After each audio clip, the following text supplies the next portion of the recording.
नमः शिवाय शिव नमः शिवाय हर हर भोले नमः शिवाय त्र्यंबकेश्वराय शिव त्र्यंबकेश्वराय हर हर भोले नमः शिवाय। हर हर महादेव। दोस्तों, सरिता भक्ति मार्ग में आप सभी का स्वागत है।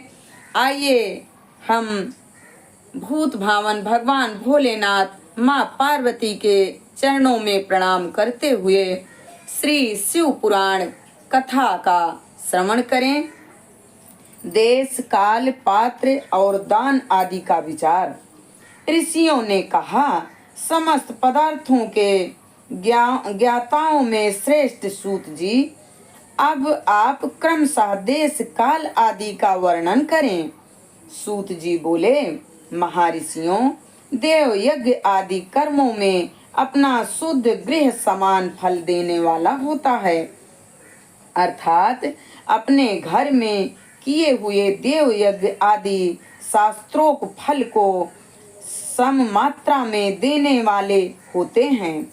गौशाला का स्थान घर की अपेक्षा 10 गुना फल देता है। जलाशय का तट उससे भी 10 गुना महत्व रखता है तथा जहाँ बेल, तुलसी एवं पीपल वृक्ष का मूल निकट हो, वह स्थान जलाशय के तट से भी 10 गुना फल देने वाला होता है।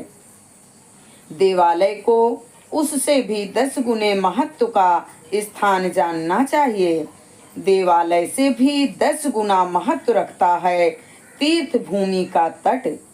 उससे 10 गुना श्रेष्ठ है नदी का किनारा। उससे 10 गुना उत्कृष्ट है तीर्थ नदी का तट।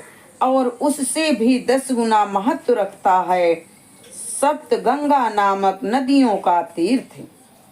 गंगा, गोदावरी, कावेरी, ताम्रपर्णी, सिंधु, सरयू और नर्मदा, इन 7 नदियों को सप्त गंगा कहा गया है। समुद्र के तट का स्थान इनसे भी 10 गुना पवित्र माना गया है और पर्वत के शिखर का प्रदेश समुद्र तट से भी 10 गुना पावन है। सबसे अधिक महत्व का वह स्थान जानना चाहिए जहाँ मन लग जाए। यहाँ तक देश का वर्णन हुआ, अब काल का तारतम्य बताया जाता है। सतयुग में यज्ञ, दान आदि कर्म पूर्ण फल देने वाले होते हैं, ऐसा जानना चाहिए। त्रेता में उसका 3/4 फल मिलता है। द्वापर में सदा आधे ही फल की प्राप्ति कही गई है। कलयुग में 1/4 ही फल की प्राप्ति समझनी चाहिए और आधा कलयुग बीतने पर उस 1/4 फलों से भी 1 चतुर्मास कम हो जाता है। शुद्ध अंतःकरण वाले पुरुष को शुद्ध एवं पवित्र दिन सम फल देने वाला होता है।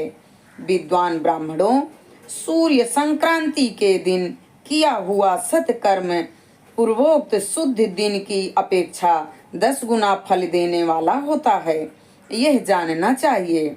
उससे भी 10 गुना महत्व उस कर्म का है जो विश्वक नामक योग में किया जाता है। दक्षिणायन आरंभ होने के दिन अर्थात कर्क की संक्रांति में किए हुए पुण्य कर्म का महत्व विश्वत से भी 10 गुना माना गया है। उससे भी 10 गुना मकर संक्रांति में और उससे भी 10 गुना चंद्र ग्रहण में किए हुए पुण्य का महत्व है। सूर्य ग्रहण का समय सबसे उत्तम है। उसमें किए गए पुण्य कर्म का फल चंद्र ग्रहण से भी अधिक और पूर्ण मासों में होता है। इस बात को विज्ञ पुरुष जानते हैं। जगत रूपी सूर्य का राहु रूपी विष से संयोग होता है, इसलिए सूर्य ग्रहण का समय रोग प्रदान करने वाला है। अतः उस विष की शांति के लिए उस समय स्नान दान और जप करें। वह काल विश्व की शांति के लिए उपयोगी होने के कारण पुण्यप्रद माना गया है। जन्म नक्षत्र के दिन तथा व्रत की पूर्ति के दिन का समय सूर्य ग्रहण के समान ही समझा जाता है, परंतु महापुरुषों के संग का फल करोड़ों सूर्य ग्रहण के समान पावन है, ऐसा ज्ञानी पुरुष जानते मानते हैं।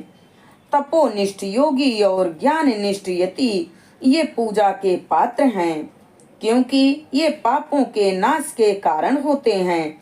जिसने 24 लाख गायत्री का जप कर लिया हो, वह ब्राह्मण भी पूजा का उत्तम पात्र है। वह संपूर्ण फलों और भोगों को देने में समर्थ है। जो पतन से तृण करता अर्थात नरक में गिरने से बचाता है, उसके लिए इसी गुण के कारण शास्त्र में पात्र शब्द का उपयोग होता है। वह दाता का पातक से त्राण करने के कारण पात्र कहलाता है। गायत्री अपने गायक का पतन से त्राण करती है, इसलिए वह गायत्री कहलाती है। जैसे इस लोक में जो धनहीन है वह दूसरे को धन नहीं देता, जो यहाँ धनवान है वही दूसरे को धन दे सकता है।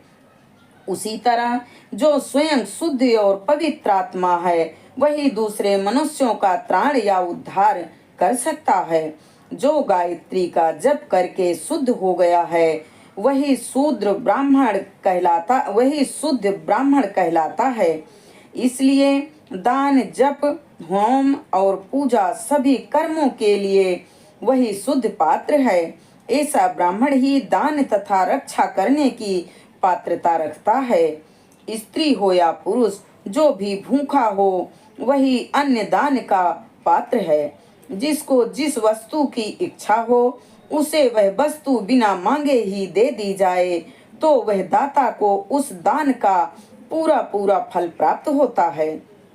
ऐसी महर्षियों की मान्यता है। जो सवाल या याचना करने के बाद दिया गया हो, यह दान आधा ही फल देने वाला बताया गया है।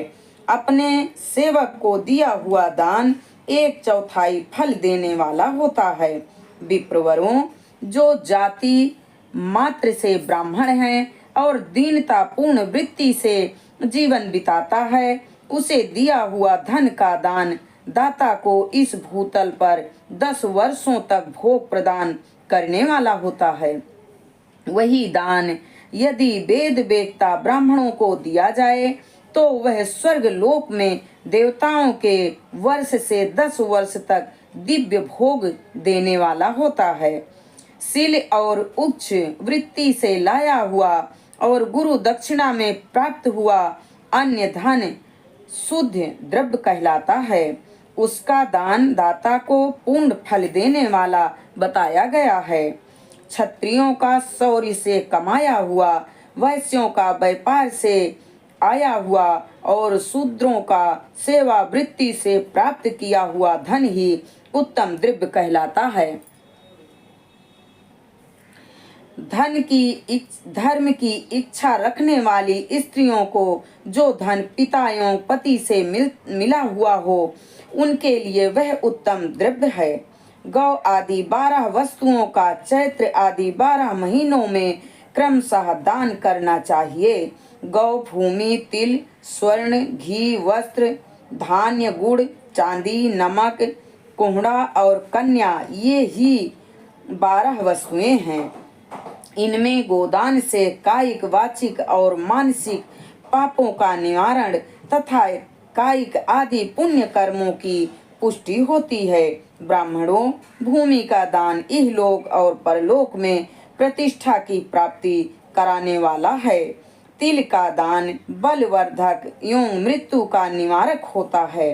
स्वर्ण का दान जठराग्नि को बढ़ाने वाला तथा वीर्यवर्धक है। घी का दान पुष्टि कारक होता है। वस्त्र का दान आयु की वृद्धि कराने वाला है। धान्य का दान अन्य धान्य की समृद्धि में कारण होता है।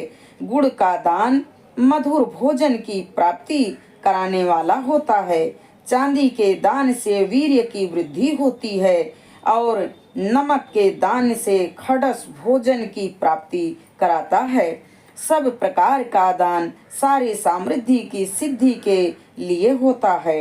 विद्य पुरुष कुष्मांड के दान को पुष्टिदायक मानते हैं। कन्या का दान आजीवन भोग देने वाला कहा गया है। ब्राह्मणों वह लोक और परलोक में भी संपूर्ण भोगों की प्राप्ति कराने वाला है। भूत भावन भगवान भोलेनाथ माँ पार्वती के चरणों में प्रणाम करते हुए हम इस कथा को यहीं पर विराम देते हैं। आगे की कथा अगले वीडियो में। हर हर महादेव।